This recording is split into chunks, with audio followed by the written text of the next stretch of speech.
Ha ha!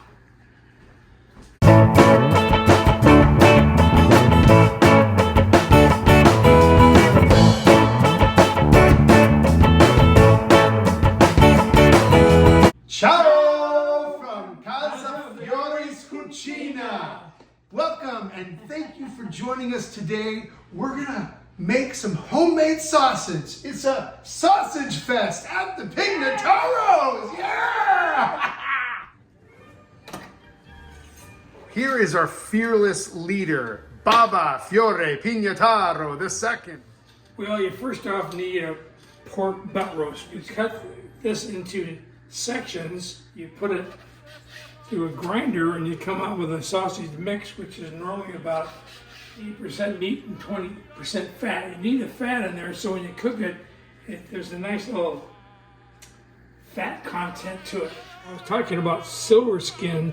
It's kind of, you can see it here, and you kind of cut through it like you would filleting or skinning a fish, because it'll get into the cutting blade and kind of bind it up, so you want to cut that out. Now we're going to take the cut meat, put it in the freezer for about maybe 15-20 minutes so it gets nice and cool, because when you run it through the grinder, you don't want the grinder to get bound up. If the meat's too soft, then the fat will kind of congeal, and it's not the best result. The Pecorino Romano that we're going to be putting to this sausage.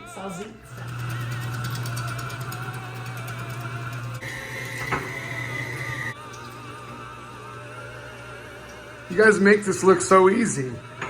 This little attachment was my mom and dad's when they made sausages. Pork is all ground with a coarse dye. There's really about 6 pounds here. Now we're going to season it up. Some fennel seeds, freshly ground black pepper, about, 2 tablespoons. A tablespoon of salt in, because we're going to add Pecorino Romano cheese. About a cup of Pecorino Romano cheese. Fresh chopped Italian parsley. About a cup of water. But that will allow the meat to be more lubricated. A little bit of fresh squeezed garlic. Now we're going to mix it all up here and make a little patty so all 3 of us can actually taste it. We're going to put this back in the freezer because you want it nice and cold before we put the casing on. Okay, now we've fried some up, and we're going to taste it to make sure the seasoning is correct. Good idea. Here we go. Good idea. Okay, here we go. You taste that fennel? It's a nice mix. It's not overpowering. What do you guys think? Good. The final step. The fun part. No, the fun part. Into the casings. Once we put it in the casings, we're going to put it in the refrigerator and let it sit all night. But this way, the flavors will really marry together. Yeah, you're pretty cute. You want the meat and anything you're using, that's going to be in contact with the meat, to be cold, because then the fat doesn't start to warm up. So we put these 2 things back into the freezer and the meat in the freezer. We have the casing here. What is that? It's pork intestine.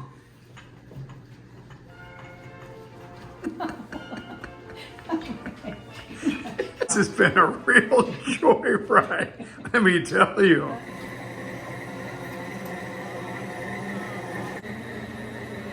Wait a second.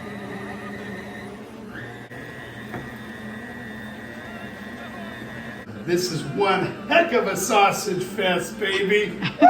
It starts with a great recipe, and it's super tasty. And now we're twisting them to individual size. We want them all about like that. So you just twist them like this, back and forth. Happy sausage making from Casa Fiore's Cucina.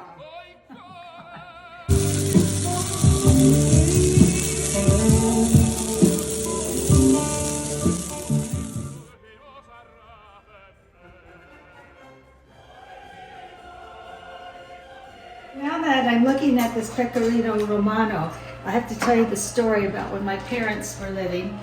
They would go out and get a huge, big, round of Pecorino Romano cheese. And they would cut it all up, and they had a hand grinder, and they, along with my grandma Rossetti and grandpa Rossetti, they would grate all this Romano cheese. And of course, when you buy it and you grate it up, it's a little moist. So my mom would get a clean tablecloth and lay it down on the table. And there, the whole table was a pile of Romano cheese. And it has to kind of dry out a little bit because they would package it up in big jars and put it in the cellar. And so to prevent any mold from forming, they dried it out.